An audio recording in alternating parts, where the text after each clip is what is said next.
Yes, yes. What's going on, guys? My name is Eddie Tranzcendent, and you are now tuned in to Entrepreneurs of Connecticut here at Tranzcendent Outlook. Today, I'm super excited to be interviewing a young lady who is doing amazing things here in Bridgeport. And more importantly, a young lady who I don't know too well, and I'm excited to be able to talk to her. I'm excited to be able to get to know her and the work she's doing and the work she's done, and do it alongside you. And so, if you're watching on YouTube, if you're watching on LinkedIn or Instagram, please make sure that if you have any questions, comments, please put that in there, and we'll make sure that we answer that live here. And if you're watching the replay on YouTube or listening to the podcast, and if you have any questions, please make sure you ask those questions there as well, and we'll make sure to answer those questions. Guys, without further ado, I want to go ahead and bring up my guest because I don't want to wait anymore. So let's go ahead and get it going. Hey. What's going on? So today we have Amarilis Rockhill. And I am really excited to meet you today, Amarilis. First of all, thank you so much for your time. Thank you so much for coming in here. I know that it's a little late, but thank you so much for coming in here and agreeing to have the conversation with me. Thank you for having me. I really, really appreciate it, and I'm looking forward to talking about BCCA. Yes, BCCA. What is BCCA? Well, it stands for the Bridgeport Connecticut Center of the Arts. It was originally the Bridgeport Children's Conservatory of the Arts, but then we stopped being a conservatory and the children grew up. So we switched the name up to include everybody. We began as a performing arts school. I'm a teacher by trade. So Okay. during the day I would teach. And then I just had a dance school after school. And the dance school grew into a dance and musical theater, and then tutoring. And then some of the kids couldn't afford it, so we let go of the studio and started using borrowed space, and then film, and then mentoring, and then we had a transitional living facility, and now we are all the way from kindergarten through high school, along with the arts, along with the tutoring. Yeah. So there's a lot going on. It's a To whole say lot going on. to say the least, there's a lot going on. But you know what? Let's back up a little bit and let's get to it too. Who is Amarilis? Tell us a little bit about yourself. Um, Well, I came here to Connecticut at 12 from Puerto Rico. Okay. Yeah. And dance was always the thing. I was a dancer since I was 4 years old. That was the original career path. Took a turn. But I grew up in Bridgeport on Brooks and Arctic, went to Eastside Middle, went to Harding. Okay. All right. Mhm. Got it. All right. Right down the street. Got it. Okay. Yeah, right now, right behind Compare. Well, Yeah. but so yeah, I grew up here, and dance was always kind of an escape for me because Bridgeport has some things going on. Yeah. And, No, especially around that time. yeah, the 90s, 80s and 90s were not a fun time in that area right there. But dance was always my thing, and that it was supposed to be the career path. Okay. Yes. I went to the Boston Conservatory. I was going to be a dancer, and then the reality of what that career entails, which is there's no stability. There's a lot of here in Bridgeport, I was big fish in a small pond, and then out there I realized, oh, so it's like I waitress during the day, and then then I get jobs. So the decision was made that we were gonna not spend a truckload of money on the Boston Conservatory and come back home. And so I felt defeated because I was like, oh, here we are, right back square one. And my parents are old school Puerto Rican Yes. parents. They allowed me to be sad for about a week and a half, and then it was like, mommy, we gotta get a job. We gotta go to school. We gotta do something. So I got a job that I didn't want for $5 an hour at a store, but I met my husband there. We had a very, very short courtship, like months, two of them, and we got married. And when we got married, the reality of financials became a little overwhelming, and the only thing I knew how to do was dance. I had a high school diploma, few credits from a conservatory, which mean nothing, and that's it. So I started to teach dance because it was the only way that I can make like decent money. And I had an interesting relationship with dance at that time because Okay. I didn't want to teach. I wanted to be a dancer. And I felt like, well, that part is over. So that's it for dance. But when I started teaching dance, I fell in love with teaching. So then I went back to school. Got it. I became the teacher for the Bridgeport Public Schools, the magnet program. I was a performing arts teacher in Okay. 91. I became, and Well, then hold on. I don't want too far because there's so much there, right? Like you gave me so much, and I don't want to go too far. First of all, you're from the East Side. I'm an East Side boy, so I'm loving it, right? Mhm. Um, I'm in the East Side. I'm a Pembroke. I lived on Jane. I went to Jane too. Harding. Yeah. So my mother recently was just she just moved out of the East Side like a little while ago. So I'm an East Side boy. Probably does. Right. And so I love that. Now in Puerto Rico, where in Puerto Rico were you from? Ponce. Okay, okay.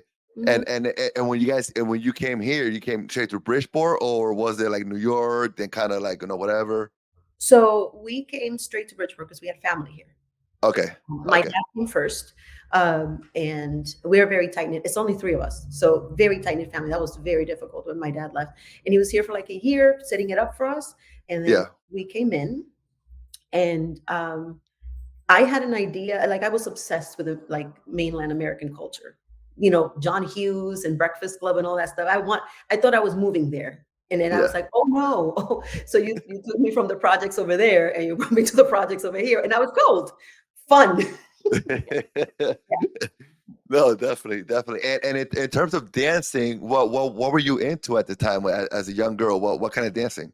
Ballet was the original. I had an interesting teacher who told me I would never be a prima because I'm very tall. I was Okay, 6 feet tall by the time I was 14. So when I was told that, I found contemporary, and contemporary doesn't care about what size you are, tall, short, whatever. If you can fight gravity, you can dance. yeah. Yeah.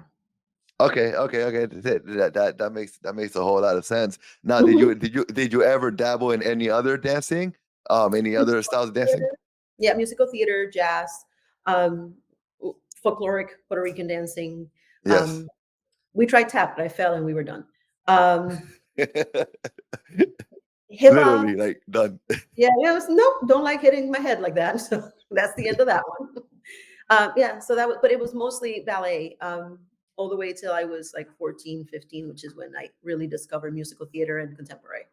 Okay, and so then now let's speed up back to where we were. So now you go back to school to pick up, not pick up, but to learn how to teach. Yep. So okay, and did you know what you want to teach, or you just wanted to be a teacher? I just wanted to be a teacher. I thought my mom had a daycare growing up, so I thought early childhood. So that's what my Okay. degree is in early childhood. And then I thought early childhood, and I said, okay, that's not it. It's all right. You find it. You're like, yeah, that was not me. So when I worked for the Bridgeport Public School System, and I did all the magnet schools, I would spend my mornings at Multicultural and High Horizons, and then in the afternoons, I would go between Park City Magnet and Central. So I did every every school, and I found out that like third to fifth, that's the sweet spot. Okay. Yeah, they're so funny and they're interesting, but they're also not babies, and is great. So that's what And I was going towards. when did being a teacher turn into kind of, I guess, doing your own, like when did you decide, you know what, I want to just do my own thing? So that's a weird little story. I'll try to nutshell it because I have a tendency to go long. Um, so Hey, I'm here for it. I'm here for it. um, when BCCA started, we were just like I said, we were just dance, and Yeah. we would do the regular. You come in after school and you do whatever class you signed up for, but that didn't work for the kids I was working with. So the kids I was working with needed more. So when we started adding things, I had a friend who worked at Whole House. She was the artistic direct, the executive director of performing arts. I forgot what her title was exactly, but she Yeah. let us use space there. And then she also had connections where it was like, oh, the kids do so well. They should go to this thing that we're doing. And so we started traveling to things. We started going to we would do everything from church basements to big stages. Whatever they threw us in, the kids would do their thing. And it was me and this one of the parents was like my right hand, Veronica. Our two little cars had a Taurus, and she had a little red thing, and we'd pile up the kids' laptop and we go to the thing. So one day I took my two of my kids who had done really well to see a Broadway play, and the city of New York lost my car. They towed it and couldn't find it. So I was Yeah. mhm. So we had to, we had, everything was in the car. So we had no money and we had to figure out a way to get back home. Um, and so when I got back home and I was carless, one of my students at the time, their mom was selling a van. And I was like, you know what? If we're going to be traveling, let's get a van. So this thing was the type of van that children should run away from. It was big white van. It had blue shag carpeting and strobe lights. So I don't ever want to know what happened in that van prior to me having it, but we were bleaching like there was no tomorrow. Um, so when we would pile up the kids in the van, and at first it was just these little gigs that we would do local. The kids got Yeah. older and were really into like film and music videos. They wanted to do hip hop. So we started getting them little gigs. We is me, by the way, it was just me. Yeah, I was the entire company. I started getting them little gigs, but they were always like super far away. So we were going to Pennsylvania, we were going to Maine, we were going to Vermont. And so we spent a lot of hours in that van. And the kids ranged at that time in age between 8, I think the youngest was 8, and the oldest was 17. So it was a, Oh, okay. yeah. And so, yeah, it'd be 15 kids. I don't know if you ever traveled with kids. Oh my God. 15 of them is something else. Not not 15 of them, but okay. Um, so in the van, we would talk about everything because we had 5 hours of drive. So the kids, like if they were struggling with something in school because they knew I was a teacher, they were like, Miss, what is this? How do you do? And then while I'm driving and, pouring coffee and sometimes making sandwiches with one hand, I was also teaching. And, we would go between that and singing Kesha songs. You know what I mean? Like it was just, and the kids would always say that they learned more in the van than they did in school. And they would joke Mhm. around like, I wish school was like the van. So one day I was like, well, why don't we just make the van experience a school? Yeah. Yeah. And so I had to get the financials under control. But we had in 2011, one of our members that was very near and dear to my heart passed away. And so I had to take some time to handle that. And when we decided to come back and do the reunion thing, I had given away the van and everything. And I went and borrowed it from the person I had given it to, and we did one more trip. And in that trip was when I decided, yeah, I gotta speed up this process of starting the school. And I was the uh, director of resources at Harding High School at the time. Mm, A lot of my kids, the resources kids and other kids were doing great. Um, and so a lot of my kids weren't going to graduate and for a host of reasons. And I was like, you know what? Let's start it as a high school and I can get these guys to graduate, just these 5. yeah. So the library let me use space, and I had my little motley crew of 5. And then one had a friend who was just had a baby and wanted to graduate, so she came along and she would bring the baby with her, and she'd be doing math, and we're passing the baby around, feeding her. And then this one had 2 friends who, the grandma didn't want them to get into trouble, so they had to go to some school. By the time we graduated that class, there were 12 of them. Mm, And the next class was supposed to still be high school, but a lot of them had cousins and nephews, and oh, I know this lady who is 7th grader who wants to do this. And so we're like, okay, well, 7th through high school. No, it's 6th through high school. yeah. And I said, all right, enough, let's go full on. And the month after I started my school, COVID hit, Oof. Okay. because why not, right? So, Yeah. um, but it actually helped us because a lot of the parents felt comfortable in a little tiny school that we could, move the kids around and kind of not be around the same people all the time. Yeah. And so we had this little core group of kids, and most of them were one of my graduates from the first high school program. She knows everyone in Bridgeport, and she was like, "Oh, my cousin has a kid, and my nephew has this, and that guy across the street." And she filled the school with people she knew. Okay. People told people, and it was always word of mouth. Of And course. yeah, at that time we had newborns to high school, which was a ridiculous idea. So we cut that, and we settled on the best is it's mostly K-8, but we have some high schoolers that either grew in here or are family members of. Okay. Like last year, a mom graduated and a 6th grader graduated at the same time. So it was very cute. No, it sounds it, and that's an amazing and I don't know, you said that you were gonna try to like crush Yeah, it up. So that's nutshelled. That's the small version. okay, okay.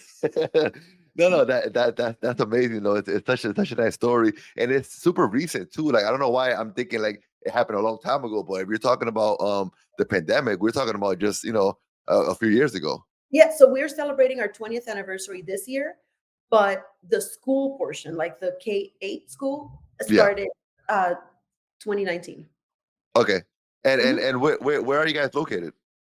So we are currently, and this is hopefully our forever home, Okay. 415 Capitol Avenue. 415 Capitol Avenue. Mhm.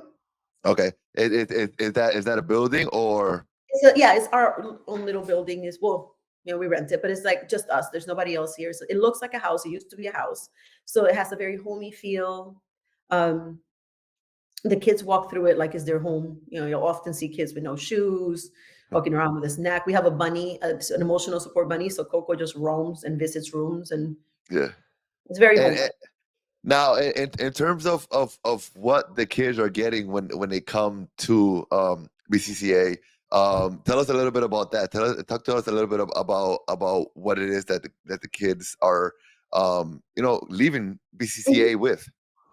So we teach differently than any other school. Yes. First of all, we value teaching them about their character and foundational ideas as much as we value academics. So, do we behave as a family? We're always saying things like, "It's not about you, and you got to think of others, and let other people shine." And we do joys and sorrows in the morning during meeting, and they'll all, they'll get very happy. Like we have a child right now that has special needs, and she gets a little worked up with clapping, so the kids go like this, so they don't they don't Yeah. set her off. So yeah, we teach them a lot about just being better people. But at the same time, we also do academics, and our academics are fairly rigorous. But we do them first of all, we're an extended day, so they're here from 8 a.m. to 5:30. So there's plenty of time Okay. to do stuff. And we're not sitting you'll never see our kids just sitting copying. It's very seldom you'll see our kids sitting and copying. We're project based. They're mixed grades in each classroom. So like my classroom, because I still teach in Michael. Yeah. Yeah. My classroom is fourth. Right now we have an accelerated third grader that does fourth grade work, all the way to an eighth grader in my class. And then Okay. our other teacher, Miss Cami, she has first through third, and Miss Sally Mar has the kindergarten kids because they need to be they have different skills from everybody else. But we do project based, we do real life learning, so we still take the trips in the van, Yeah. except now they're educational trips. Last year we went to Washington D.C. We drove. We drove from here to Washington Yeah. D.C. and we stopped in New York, New Jersey, Pennsylvania. We stopped in Delaware. We stopped everywhere, and then we ended our after we went to Washington D.C. We ended our trip in this huge farm in Virginia. Okay. Um, we go to Salem every year, and do our unit on the witch trials, real life. Yeah. Yeah. uh, we've been to New Hampshire. We've been this year we're going to Ohio for a dinosaur dig. Mm. Mhm. Okay. Now, in terms of maybe some of the struggles, or maybe not struggles, that maybe you faced in kind of putting this together, right? Because it seems to me that it's not what we're used to in terms of No, education, right? it's It's not, it's it's, and it's that's it, by design. yeah, and it seems to me like I can see you getting some kind of backlash, or maybe some kind of side eye, right? Um, on your way of thinking or your way of educating, right? So can you talk to us a little bit about not being specific to like whatever, but like some of the struggles that maybe you went through and doing it, and how you were able to kind of get over those humps. So the biggest issue is that people have been conditioned to think that education happens in a was one, you show up and then you write down and then you memorize. And when parents see kids playing a game, they don't understand that game, there's a thing. There's a method to the madness. Yeah. This week, for example, we've been learning about different decades. So as they're learning about each decade, they learn about anything political that happened in that decade, pop culture, and then the end of we did it for a month, and then this week Tuesday was 80s day, so they all dressed as the 80s, and we played 80s music, and we watched 80s show, and we played Atari. And then it was the 90s, so we did a fashion show like the supermodels, and today was the 2000s, and that one was an interesting one. Um, so yeah, we learn by having fun, and a lot of the parents just, well, not a lot of the people just don't get that. Um, and they also don't get the long day, so they think the kids will be exhausted. But the thing is that we're not working all day. Yeah. We play, we hang out, we talk, and then we learn. There was one parent I had once, and he said he was like very concerned. He goes, um, he doesn't seem like he doesn't seem frustrated. Is he learning? I'm like, did you think that we had to be frustrated to learn? What? He doesn't seem stressed out. Yes, I know.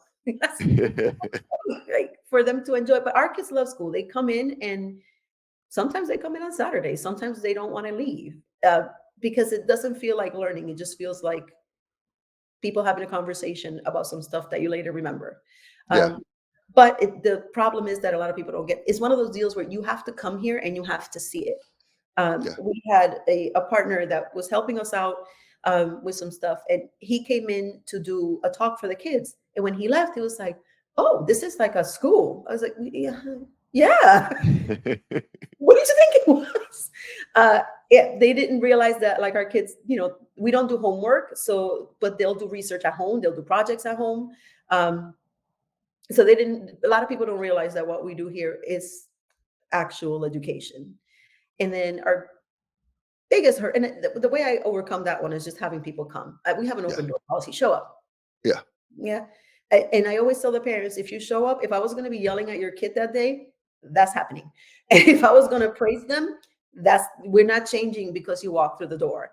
Yeah. And I think that our parents feel safe in that. They know that whenever they come in, and whatever, if they come in and I'm cleaning up poop from the bunny, that was exactly what was going to happen before you came. That's not going to change. Yeah. Yeah, but what we struggle mostly with is financials, because for the first, before this became a school, it was entirely out of pocket for me. I never charged my kids more than $10 a week, and that was like gas money for for the trips that Yeah. we took and stuff like that. But when we became a school, I had to stop teaching full time, so then that wasn't going to work out. And I also had to hire teachers, and nobody likes to work for free. Yeah. So finding funding that fits, because we find funding that wants to change who we are. Don't want that. And then we find funding, if only you could. Don't want that. What I want is to not overwhelm our parents with financial situations, because a lot of our Yeah. parents just can't, and not change who we are. It has been a struggle and a half to try to explain to people what we do and that it has value. And we have our children are our best advertisement, but it takes years for that to show up. So Yes. the people are like, "Oh my God, that's great. That thing you did 12 years ago." I'm like, "Yeah, I'm still doing that thing. It's still happening." Yeah. Yeah. No, the like sometimes the return doesn't come Mhm. right away, and folks No. think that it's gonna come quick, yeah, and that's why, and I was gonna get to the financial part, because I'm sure that's a big topic. I'm glad you brought it up, but I was definitely gonna get there. I just feel, I mean, for me, I strongly believe that that school for us, at least, or at least for me, it was too much of one size fits all, right? Yeah. And because of that, I was always made to feel like there was something wrong with me, like, you know what I Mhm. mean, like, hey, this, because I, whatever. And then there was just like particular things that teachers did that made you feel even worse, right? Like for example, coming around, and everybody's test was facing up, but because I failed, mine was facing down. And those are those No one those can break that that yeah, code. yeah, and those are those psychological things that happen to you as a kid, and they end up affecting you later, right? And so I ask you those questions because I'm sure that that with what I'm seeing and what I'm hearing in terms of like your way of thinking and your way of teaching, I know that you may be met with some skepticism from folks who perhaps could fund, but even parents, right? Right. Um, and I think that happened, having the whole, hey, just come and look at it, come and see it Mhm. for yourself. I think that's probably the best thing for Yeah, them to be it's able the to only be. way. Um, it's always been really interesting to me, the thing that people think makes a good school. So they'll say things like, well, you guys don't have a uniform. Okay. I don't, okay. I don't know why that would make, because the kids live their life outside of uniform. So I want them to be able to behave as well in their pajamas as they do in the interview clothes, you know? Yeah. Uh, or they'll say things like, we're kind of set up like a school. We're very family. There's a lot of paintings of the kids up and musical Yeah. instruments. And we'll always get but the aesthetic. Yeah, I don't care. I'm Yeah. busy teaching, so I don't care about the aesthetic. So there's a lot of that where it's so difficult to get through and explain the core of it. And the core of it is that this is tailored education. So parents Yes. accept an IEP in school, but they don't understand that in here, everybody's on an IEP because everybody's doing their own thing. Like I have one class where my 7th graders are doing pre-calculus right now because they've been with us since 3rd grade. And since there's only 2 of them and they're really smart, we just kept moving forward and forward. But then I have an 8th grader who's doing 5th grade work because he came from public school and he's not in the same level as them. Mm. I have a 3rd grader doing 4th grade work. I have 2 special needs kids that are socially at their like with their peers, but they do work that's way below, because that's what they need right now. Yeah. And we don't make anybody feel bad. You have to, like, if you are not, I have a kid right now who's still struggling with division. We're not going to move to algebra, baby, because you can't divide. So let's get that nice and strong. And then we'll Yeah. do the algebra you want, right? So it's never about you're supposed to be here. You're supposed to be wherever you are. And we're going Yeah. to fix it and we're going to make it. And our kids work together, so nobody ever feels bad. Like I had the 2 that are like super smart in math. The 8th grader has no problem, like, dude, I don't get this, can you help me? And so Yeah. they help each other. Our 4th grader, who's like a genius, she helps everybody, so there's a community feeling. And while that's beautiful inside, no one really sees it outside except for the Yeah. people who are in it. And that's where we come, like, for example, when we have some child transfer here from public school, and the public school will tell them, oh, but when are you taking them? That's just some little school. They're not going to learn anything. There's no way Yeah. for you to know that. Yeah. Hmm. No, I definitely get it, and I could see, like when you're saying it, I could hear them, like I could hear people saying that stuff, like you know what I mean, like I could just so see it. It's crazy.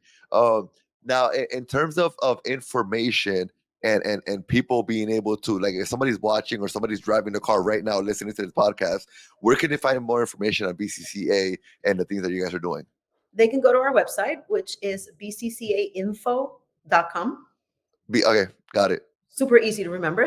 Yeah. bccainfo.com. And you can get everything about, our way of teaching, our beliefs. We do risk play, so they could see some about that, animal care, and project-based learning, and everything that we do. They can see it, and they can see pictures of our babies and all their trips and all their weird things that they do. Now, how many students do you have currently? So we have 22 right now, Okay. but I never want to go beyond 30, because that's Okay. one of the whole points, is that we stay little, so Yeah. that there's never more than 8 kids is the most I've ever had in a class. And what would you say, Amarilis? What would you say? Or should I say? You know what? Let me ask you this: should I say Amarilis, or should I keep saying Amarilis? Because let me tell you something, man. Like for me, man, sometimes like it bothers me when we Americanize names too much, right? And I'm like for me, I know you see Eddie on there, but my name is Edward, right? It's spelled Edward, but my mom calls me Edward. Edward. Yeah, There's yeah. an L there for no apparent reason. Yeah, Yeah. exactly, So right. my husband is American, non-Spanish, and Yeah. I always tell, hence the Rockhill, and I always tell him, I've been mispronouncing my own name for you people for so long. That's the only way for folks to pronounce it. No, Amarilis, whatever works for you. It doesn't bother you either way. No, I at this point, when you have a weird name like Amarilis, I answer to anything that remotely sounds like my name. Lu- I Lu- call every time of armadillo. Lourdes, I don't know if you know Lourdes Delgado. Lourdes Delgado says, Jess, yes, differentiated instruction and project-based learning fosters high achievement. Do, Yes, do, do you know Lourdes or no? I do not. Oh, you guys, Lourdes, if you're still watching or listening, you guys need to connect. Lourdes is amazing, and I think it'll be great. I think I'm gonna make that connection for you. I think that'll be great. Um, all right, so my next question was gonna be, um, what is your vision? Or is this like, are you already there, or like what is the vision? I know you said 30 kids. You don't want to go over that because then that kind of defeats the purpose after whatever. And I get that, but what's the vision? So the vision is actually, and has been for a long time. I just hadn't been able to find the right people, Yeah, yeah, was to open like little pods. So there would be like little other BCCA, okay, but that everywhere I open it, because the needs of Capitol Avenue are not the needs of Fairfield. So if we open one in Fairfield, it has to be someone from that community that understands in the same way that I opened it in my community that I yeah, understand. Then I would like someone oh, okay, to from that one who understands that particular community, yeah, so that children are getting exactly what they need rather than what I think they need. You know what yes, I'm saying? So I got really, really lucky. I have our assistant director is Cami. She's one of those people that kind of like bought into it. She came in and she was like, yes, yes, this is the thing. This is what I'm doing. My idea is to eventually have her run this one, and then I can open, you know what I mean? But it would yeah, have to be, I'm very protective of my baby. And I'm very protective of the memories that are in BCCA, in our little things, the way that we do it, and our rituals and so I want to make sure that if ever I leave this in the hands of someone, is someone who truly understands all of it, like BCCA history, yes, So we have this tree on our front room, our meeting room, that has the names of every child that has ever been through BCCA. And so we do a tree ceremony when we get a new kid. And so the kid will pick a name from the tree and I'll tell them a story about them. So I yeah, want when I leave, the person who takes over needs to know all the stories yes. from I love it. the kid at the bottom all the way to the kid at the top. I love it. I love it. Now, are you thinking, and forgive my ignorance and my in this question, but so are you thinking something like various BCCAs throughout the Mhm. city, maybe like Yeah, BCCA East, BCCA West, I don't know, whatever, right? yeah. But are you thinking something where you're kind of still like in charge, or would it be a model? Would it be more of what I'm thinking, Like a Montessori kind of thing. yeah, I'm thinking like, oh, there's a word that I have in Omesale. Franchise? Like a franchise thing? Yeah, yeah, exactly. Yeah, like franchising. Is that what you're thinking? Well, something like that. Like I think again, everybody who opens their little pod in their little community is gonna have a different flavor to it. But I made this, and so I'm always gonna have a little bit of a toe in there, just a little bit, just to show up every once in a while. Be like, what are you doing? That's not it. Yeah, But yeah, outside of that, I would love to see other people kind of, because the model is really, I can't believe that this is something that people haven't figured out, which is if you make students feel at home and you give them information not from a book but from not actual knowledge, and you make it interesting and they're involved, they learn. So it seems like such a simple concept, but it's taken forever to master. And I also, we have this thing where we have a teacher training program. So our teachers come, they come, with just the passion for teaching, because I look at it the way I found teaching with a high school diploma and a few credits from a conservatory. So I yeah. found it, okay, but there was no one to guide me through alternative routes. I had to do it, myself. So our teachers come in as people who want to teach, and their first job is, we call them instructors, because I create the programming and they implement it. And every Okay, once in a while, they throw a little bit of themselves in there. And as they're learning that, they're also, we assist them with going to school and getting their credentials and getting their education, but they learn how to teach here. So they're okay. not learning they're learning how to teach our kids the way our kids learn. Well, And no, go ahead. I'm sorry. Go ahead. no, go ahead. And making it their own. So one of the things I'm very big about with our teachers is that each classroom has to have a culture. So the kids in my school, my class know that, Miss Rockhill is going to have a story about Jimmy Fallon at some point in time because I'm a huge fan and I have a big picture of him right there. So they know that the stories about the Tonight Show are going to just come out, and that's kind of like an inside joke, right? Yeah, In yeah, Miss Tammy's class, she loves parties, so she celebrates everything all the time. Miss Sally Mar likes things really organized and colorful, and so each kid has like each class has their own like culture, and I love that because we all follow this umbrella of what BCCA is, but the experience they get in one classroom is not the experience they get in mine. So when they move classrooms, I love when like the older ones, they're like, "Oh, next year you're gonna do this. This is gonna be great," and it's like yeah. they like pass it on. No, I love that, and I think that, going back to what you said in terms of like, not knowing, and I know you said it kind of jokingly, but it kind of saying like not knowing how people haven't figured this out. I don't think that is an issue of people not figuring it out. I think it goes back to what you said earlier, right? There's funding, but I have to change what I'm doing. I have Mhm. to I have to, I have a vision, but I have to mold it to the way you want it to look because you're going to be giving me this money. And Right. I think that's where we run into the issue where I'm sure there's plenty of people out there, not only in Bridgeport, not only in Connecticut, but in the U.S. who maybe have some of these ideas, but then when they run into the money problem, that's when they can't move forward, right? And Yeah. then that's probably where everything just kind of goes down. And because a lot of the things that you're saying, it makes sense, right? Mhm. Somebody, let's see, Francesca Velasquez says it's like play-based learning in my childcare center, right? Mhm. So again, people are tuning in, people are commenting, and it's almost like they agree with what's going on. So I'm sure it's not something new. It's just a matter of like, Right. if at some point you run into the funding issue, we need money. You know what I mean? Not only for the school, but for you to survive too. You know what I mean? And so that's kind of where the issue comes in.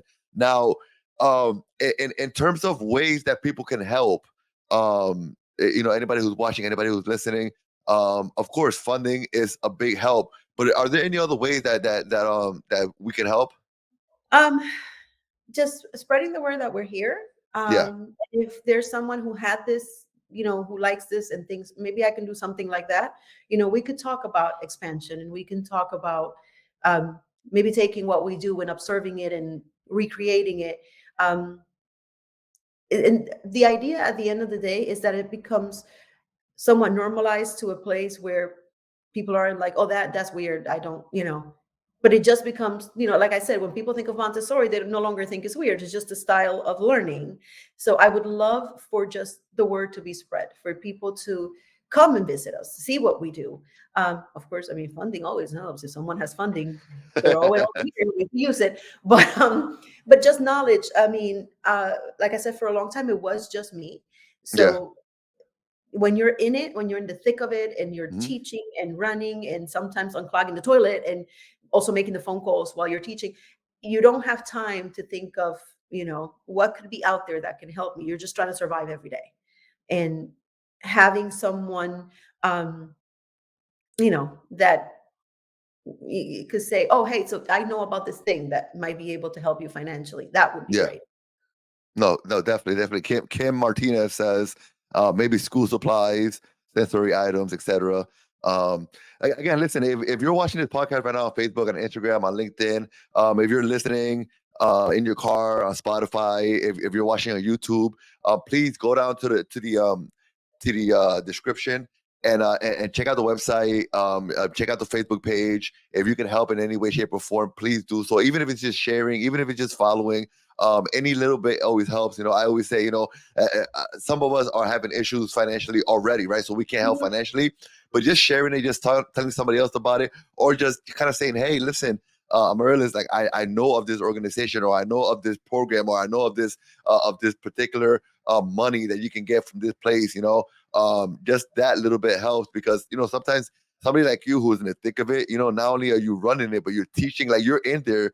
I mean, your feet are planted and you're in there working. It's hard for you to also be online checking to see where the money is. You know what I mean? And so I get 100%. And so again, if you're watching, please make sure that you share, and that if you have any idea or any connections that can help this amazing a school in person, please make sure that you reach out to me or reach out to her directly.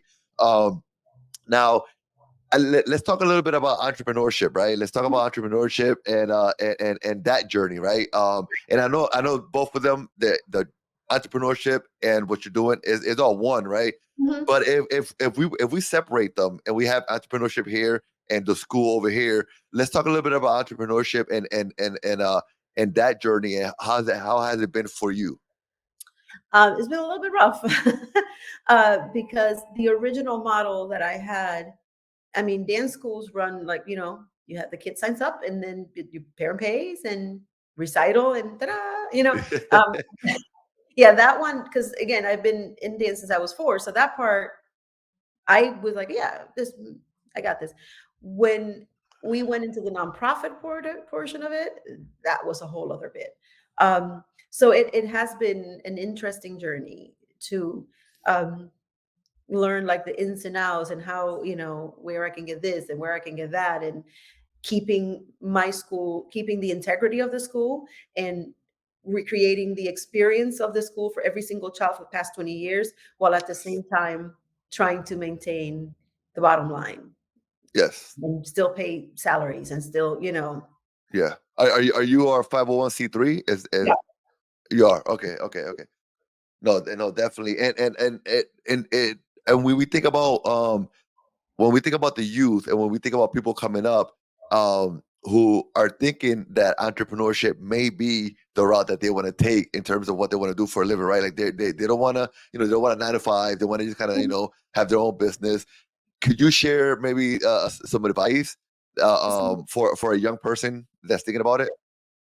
We often think about the perks part of it. I'm going to do it Yes. my way, and I'm going to do this, and I'm going to do that, and you don't think about all the hard work that goes behind it. So if it is an endeavor that you have a real passion for, then yes, it's worth all of the hard work and all of the sleepless nights and the third, fourth jobs and all the other stuff you have to do to bring Yeah. it up. But if you're going in it for the whole idea of I'm going to be my own boss, is always the thought that, well, I won't have to answer to anybody. I answer to more people than anybody else in my building. You know what I mean? I'm Yeah. answering to parents, to teachers, to students, to the state, to this.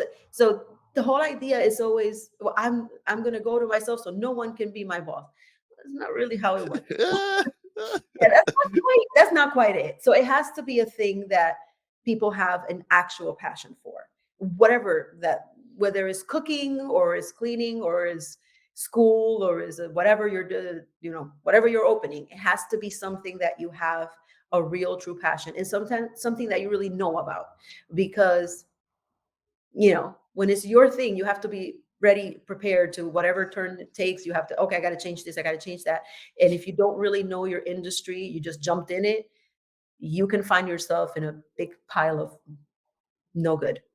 Do you believe that everybody has a thing, I or think everybody has a thing. I just okay? have to find it. Yeah. Yeah. And sometimes your thing is weird. It's- my thing is weird. Who would have thought?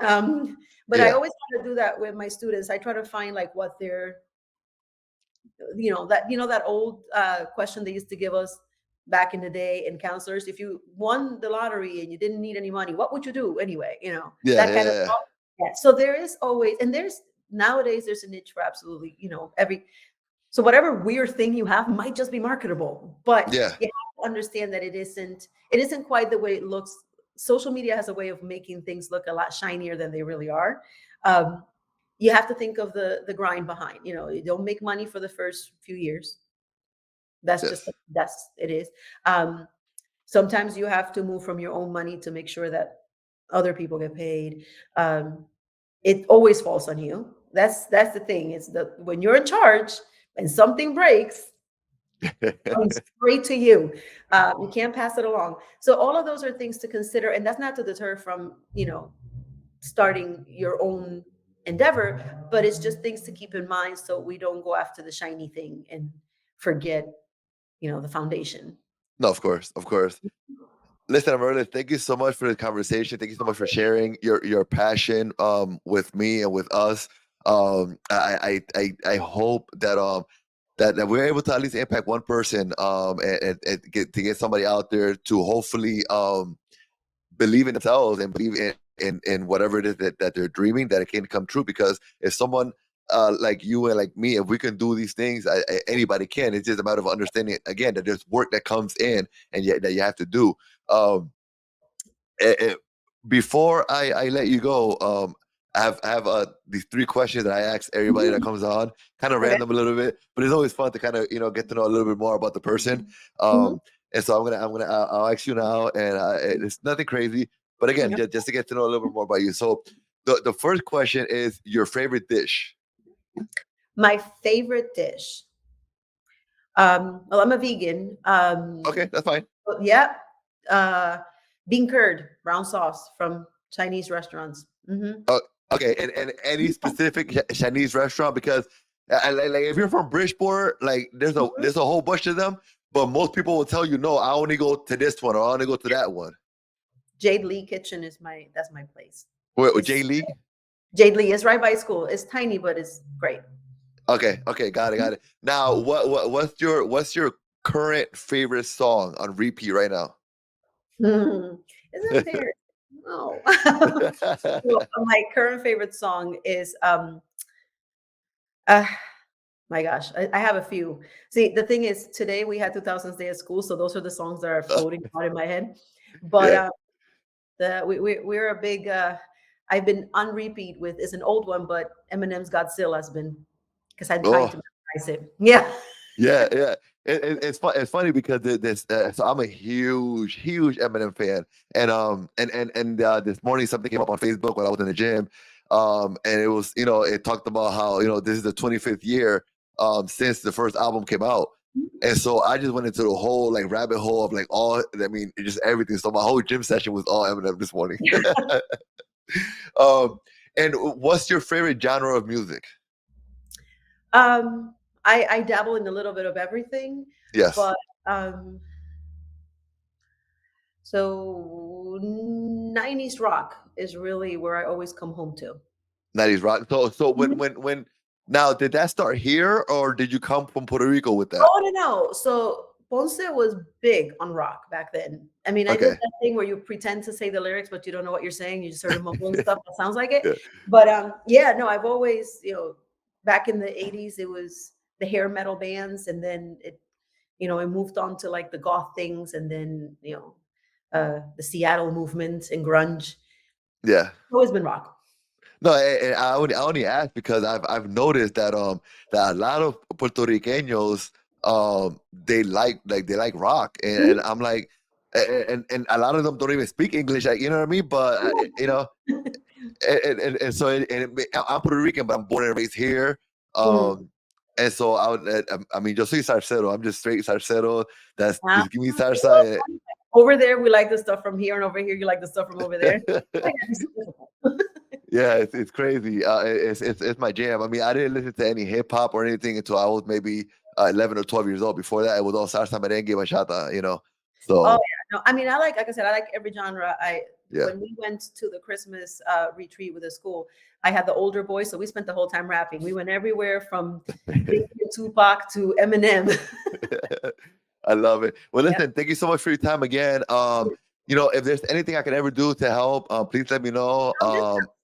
Well, yeah, with the kids, we could do something with podcasting, with that kind of stuff. If they're interested in that kind of stuff, I would love to talk about ways that we can work together. I would love to come by and hang out with some of the kids. So please let me know if there's anything I could do to help. Um, and we'll definitely be in touch. If anybody reaches out to me after this, then I'll let you know. Um, if you get a chance, go into the live, later, and Mhm. answer some of the questions that people ask and stuff like that. Because we might be able to make some connections there that may be able to help you, moving forward. And again, anything that I can do to help, please don't hesitate to reach out. Awesome. Thank you so much, seriously, for the opportunity and for No, listening to my long-winded stories. no, listen, I love it. If anything, it's almost like a guilty pleasure. So like I say that I do this for the people, but I love the stories myself too. So I'm like in my happy place. Yeah, love it. Well, I have stories, man. All right, so listen, I'm gonna take you off the screen here, and I'm gonna finish the podcast, but don't go nowhere, so we can talk real quick before we let each other go for good. Absolutely. All right, thank you so much. Thank you. All right. All right, guys. Thank you so much for tuning in. I really do appreciate your support. If you're on Facebook, LinkedIn, Instagram, I see you today. I'm actually looking at Instagram. I see you. Thank you so much for your support. I appreciate all of you tuning in on Facebook. I appreciate you. If you haven't done so already, please go to BCCA's Facebook page. Follow them. Check out their